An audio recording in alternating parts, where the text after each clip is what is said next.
Hello friends, my name is Shivam Sood. I am an assistant accountant in Realtek Technologies Private Limited. मैं आज इस video में आपको financial reports जो हमारी होती हैं, अपना बैलेंस शीट्स और प्रॉफिट एंड लॉस स्टेटमेंट्स, हमारी इनकम टैक्स की रिटर्न्स, उसकी कंप्यूटेशन, इसको हम अपनी गूगल शीट में कैसे अपलोड करेंगे, इस वीडियो के अंदर मैं आपको बारी बारी से आपको ये बताऊंगा। तो सबसे पहले मैं आपको अपनी गूगल ड्राइव में ले चलता हूँ। गूगल ड्राइव में हम ओपन करेंगे हमारी जो शीट है जिसमें हम अपना फिनेंशियल रिपोर्ट्स का डाटा अपलोड करेंगे। तो यहाँ पर मेरी गूगल ड्राइव ओपन हो रही है, तो मैं अपना यहाँ पर शीट का नाम लिख लूँगा, अकाउंट्स एंड फिनांस फिनेंशियल्स। ये हमारी जो शीट है यहाँ पर आ गई है, तो इस शीट को मैं यहाँ पर ओपन कर दूंगा। जैसे ही मैंने ये शीट ओपन की तो नेक्स्ट स्टेप में हमारी जो गूगल शीट में हमारी जो ये शीट है वो ये ओपन हो रही है। ड्राइव में ये शीट हमारी ओपन हो गई है। तो इस शीट का नाम है अकाउंट एंड फिनांस फिनेंशियल। जैसे कि अभी हमारा ऑडिट 21-22 फाइनेंशियल ईयर्स का भी कंप्लीट हुआ है, तो अभी ऑडिटेड बैलेंस शीट्स और audited profit and loss statements अभी फाइनेंशियल रिपोर्ट्स अभी आए नहीं है। तो अभी मैं आपको पिछले जो फाइनेंशियल ईयर्स के जो डाटा है वो उसके बारे में मैं आपको बारी बारी से बताऊंगा। तो ये हमारा जो टास्क होता है फाइनेंशियल रिपोर्ट्स का, ये आप सभी को वैसे पता ही है, ये ईयरली टास्क है। जो हमारी जो बैलेंस शीट है ये हमारी ईयर वाइज ही बनती है। ईयर वाइज ही हमारा प्रॉफिट एंड लॉस स्टेटमेंट जो है ईयर वाइज बनती है। वैसे हम अपने नॉलेज के लिए कैश इनफ्लो और आउटफ्लो के लिए हम अपनी डाटा एंट्री करते हैं, पर जो ऑडिटेड बैलेंस शीट होती है वो साल में एक बार बनती है। तो हमारी 21-22 के भी ऑडिट हो चुका है, बट अभी बैलेंस शीट आनी अभी पेंडिंग है। तो मैं आपको पहले 19-20 की जो ऑडिट बैलेंस शीट है उसके बारे में मैं आपको बताऊंगा कि वो कैसे यहाँ पर डाटा हमें अपलोड करना है। तो अभी यहाँ पर ऐड का लिंक तो यहाँ पर आ रहा है 21-22 में, तो अभी मेरे पास ये तो डाटा है नहीं। तो मैं आपको पहले 19-20 में रियलटेक के अंदर एडिट वाला जो लिंक है इसको ओपन करके बताऊंगा कि जो ये डाटा है ये कैसे कैसे और किस तरह से ये हमें अपलोड करना है। तो मैं आपको एडिट वाले लिंक में जाके इसको मैं ओपन करूंगा। तो ये नेक्स्ट यहाँ पर टैब में मेरा गूगल फॉर्म जो है वो ओपन हो गया है जिसका नाम है account and finance financial. Password मेरा यहाँ पर ऑटोफिल है, तो इसको मैं फिल करके यहाँ पर नेक्स्ट वाला बटन प्रेस करूंगा तो ये मुझे हमारा नेक्स्ट गूगल फॉर्म यहाँ पर ओपन हो जाएगा। तो यहाँ पर वो मुझसे पूछ रहे हैं कि यहाँ पर आप कौन से फाइनेंशियल ईयर का जो डाटा है यहाँ पर आप अपलोड करना चाह रहे हैं या एडिट करना चाह रहे हैं। तो यहाँ पर मैंने लिख दिया है कि यहाँ पर मैंने जो फाइनेंशियल ईयर 19-20 का यहाँ पर डाटा है जो यहाँ पर मैं डाटा अपलोड यहाँ एडिट करूंगा। तो ईयर मैंने 19-20 यहाँ पर सिलेक्ट कर दिया है। और यहाँ पर उन्होंने मुझे पूछा है आप किस यूनिट का जो डाटा है यहाँ पर जो ऐड और एडिट करना चाह रहे हैं। तो यहाँ पर मैंने अपना ईयर 19-20 सेलेक्ट करके यहाँ पर मैंने अपना फर्म रीलटेक आरटी मतलब रीलटेक आरएफ मतलब रेलफेब आईटी मतलब इनोटेक। तो यहाँ मैं सबसे पहले मैं आपको रीलटेक का जो डाटा है यहाँ पर फाइनेंशियल रिपोर्ट वाला वो दिखाऊंगा कि कैसे अपलोड करना है। तो यहाँ पर मैंने यहाँ पर आरटी सिलेक्ट कर दिया है। आरटी सिलेक्ट करने के बाद यहाँ पर नेक्स्ट वाला बटन प्रेस करूंगा और अगला गूगल फॉर्म से पूछ रहे हैं कि आपका जो 19-20 में रीलटेक में कितना ग्रोस रेवेन्यू हुआ था। ग्रोस रेवेन्यू जो होता है वो हमारी नेट सेल से पहले वाला, यानी कि जो सेल में जीएसटी लगा है वो वाली जो सेल है वो आपको बताएंगे। तो ग्रोस रेवेन्यू यहाँ पर मैंने यहाँ पर मेंशन कर दिया है 9381908977.82।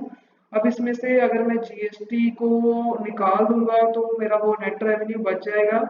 तो जो ग्रोस रेवेन्यू था वो हमारा जीएसटी ऐड करने के बाद वाला था, तो वो यहाँ पर 9381908977.82 ग्रॉस रेवेन्यू जो हमारे यहाँ पर फिल कर दिया है।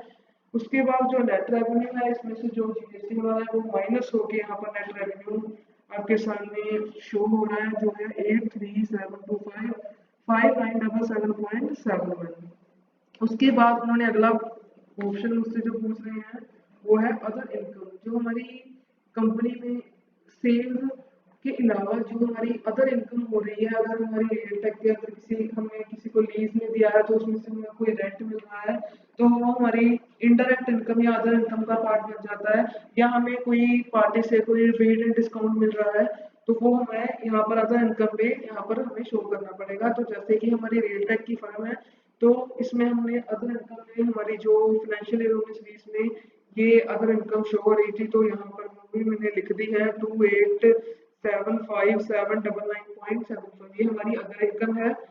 और जो हमारा ग्रॉस प्रॉफिट होता है, ये हमारा डायरेक्ट जो हमारी इनकम और डायरेक्ट जो हमारे एक्सपेंसेस है उसको प्लस और इक्वल टू करके जो हमारे पास बैलेंस आता है उसको हम ग्रॉस प्रॉफिट कहते हैं। ये हमारा ट्रेडिंग अकाउंट जो हमारी फाइनेंशियल रिपोर्ट का एक पार्ट है, ट्रेडिंग अकाउंट। जैसे हमारी फर्म मैन्युफैक्चरिंग करती है रेलवे पार्ट्स का, तो हमारा डायरेक्ट एक्सपेंसेस का जो ग्रॉस प्रॉफिट है वो यहाँ पर हमारा यहाँ मेंशन हो चुका है।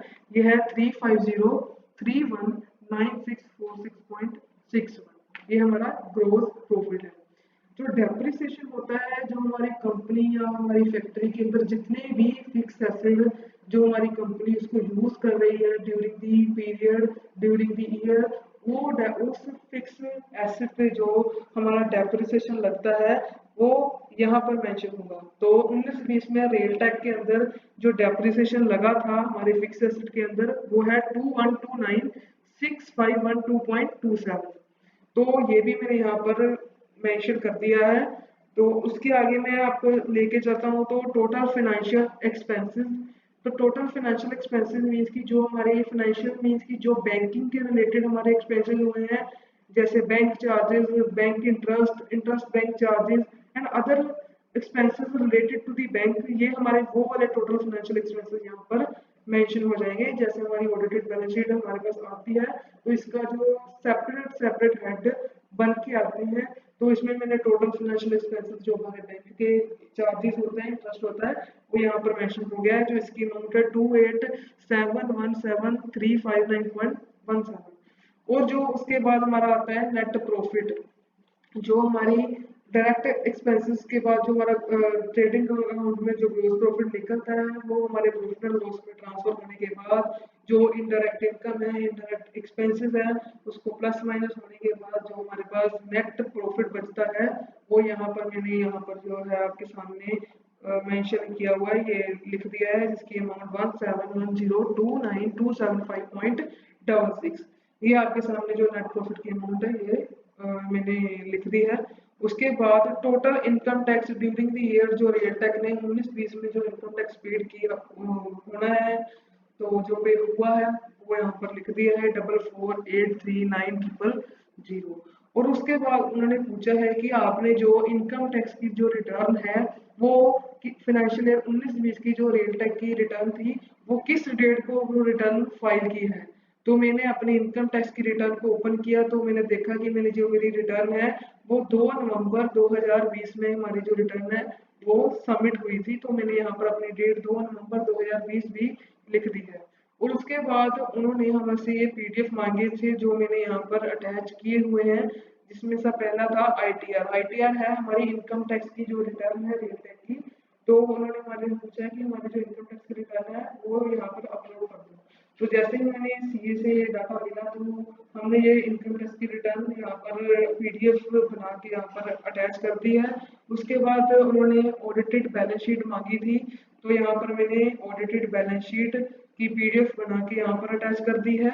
और फिर उन्होंने उसके बाद मुझसे प्रॉफिट एंड लॉस अकाउंट का जो समरी थी ये भी उन्होंने मुझसे मांगी थी, तो ये भी मैंने यहाँ पर अपलोड कर दी है। और उसके बाद आईटीआर के साथ जो हमारी कंप्यूटेशन होती है तो ये भी उनके साथ मैंने यहाँ पर अटैच कर दी है। और इसके बाद मैं इसको सबमिट करूँगा। तो सबमिट होने के बाद ये हमें कुछ इस तरह से दिखेगी sheet account and finance financial. इसमें से 19-20 का जो डाटा है यहाँ पर हमें शो हो रहा है रेलटेक का, कि मैंने जो डाटा आपको अभी दिखाया वो मैंने 19-20 में आरटी के अंदर ये जो growth revenue, net revenue, interest income ये हमारी यहाँ पर ये शो हो रही है। तो इसके बाद हमने आपको एक 20-21 का भी ऐसे ही बता दूंगा जो एक रेल फैब का है, इसको भी हम ऐसे एडिट कर लेंगे। एडिट करने के बाद हम ये लिंक को ओपन करेंगे तो ये हमें गूगल फॉर्म पे ले जाएगा। गूगल फॉर्म पे भी ये हमसे पासवर्ड मांगेगा और हम इसको नेक्स्ट कर देंगे। नेक्स्ट करने के बाद फाइनेंशियल ईयर 20-21 का हम रेल फैब का देख रहे हैं, तो 20-21 रेल फैब एंटर करके नेक्स्ट कर देंगे। और इसमें भी जैसे हमें 19-20 में ग्रॉस रेवेन्यू, नेट रेवेन्यू ये सारा हम ऑटोफिल है, ये मैंने डाटा पहले से अपलोड करके रखा हुआ है। मैं आपको बारी-बारी बता दूँगा कि ग्रॉस रेवेन्यू हमारी जो सेल है जिसमें जीएसटी इंक्लूड है वो हमारी ग्रॉस रेवेन्यू यहाँ पर मैंने लिख दी है। उसके बाद नेट रेवेन्यू जो हमारी जीएसटी माइनस होने के बाद सेल आती है वो नेट रेवेन्यू होती है, वो यहाँ मैंने लिख दी है। उसके बाद अदर इनकम में जिसमें हमारी कोई रेंट भी हो सकता है, कोई क्वालिटी डिस्काउंट हो सकता है, कोई और डिस्काउंट हो सकता है जो हमारा सेल का पार्ट नहीं है बट हमारी वो इंटरनेट इनकम है, हमारे कंपनी में उससे जो कैश का इनफ्लो हो रहा है तो हम अदर इनकम में वो लिख देंगे। उसके बाद हमारा जो ग्रॉस प्रॉफिट है, जो हमारे डायरेक्ट एक्सपेंसेस और इनकम का प्लस माइनस करके जो हमारा प्रॉफिट आ रहा है वो यहाँ पर मैंने मेंशन कर दिया है। डेप्रिसिएशन भी मैंने जैसे आपको पहले बताया था कि जो हमारे कंपनी के अंदर फिक्स एसेट जो यूज हो रही हैं, जो ड्यूरिंग द ईयर और ड्यूरिंग द पीरियड जो फिक्स एसेट यूज होने के बाद उसका ईयर बाद जो डेप्रिसिएशन लगता है वो डेप्रिसिएशन मैंने यहाँ पर भी लिख दिया है। उसके बाद total financial expenses real fact के जो हैं वो ये हैं कि जितने भी बैंक चार्जेस होंगे, इंटरेस्ट होंगे, उसका जो कैलकुलेशन करके फिगर आई थी तो वो भी मैंने यहाँ मेंशन कर दिया है। नेट प्रॉफिट जो हमारा फर्म का net profit after indirect expenses और इनकम को प्लस माइनस करने के बाद जी जो ग्रॉस प्रॉफिट आएगा और जो ग्रॉस प्रॉफिट के बाद हमारी इंडायरेक्ट इनकम होगी वो सभी ऐड अप वगैरह होके हमारा जो नेट प्रॉफिट आएगा वो यहाँ पर मेंशन कर दिया है। उसके बाद उन्होंने पूछा है कि टोटल इनकम टैक्स आपने ड्यूरिंग द ईयर कितना पे होना है, कितना होना चाहिए, ये लिख दिया है। और उन्होंने पूछा डेट ऑफ रिटर्न कितनी तारीख को आपने जो रियल फैब की 21-22 की रिटर्न थी कितनी कब सबमिट की है, तो मैंने लिख दिया है कि वो मेरी 2 मार्च 2022 को सबमिट हुई थी। वैसे ही उन्होंने आगे मेरे से आगे ये पीडीएफ मांगे हैं कि आईटीआर का पीडीएफ डाल दो, बैलेंस शीट का, प्रॉफिट एंड लॉस का और कंप्यूटेशन का। बारी बारी मैंने ये सारे पीडीएफ यहाँ पर अटैच कर दिए हैं। अब मैं इसको सबमिट तो नहीं करूँगा क्योंकि मैंने सबमिट कर चुका हूँ, तो मैं आपको वही शीट पर लेके चलता हूँ। तो ये जैसे मैंने रियल फैब का मैं उसको सबमिट करूँगा तो ये डाटा कुछ इस तरह से आपको दिख जाएगा। अभी मेरे पास 21-22 का डाटा अभी आया नहीं है, अभी जब मेरे पास 21-22 का डाटा भी आएगा तो मैं यहाँ पर अपने रियल टेक, रियल फैब और इनोटेक में यहाँ बारी बारी से इसको भी फिट कर दूंगा।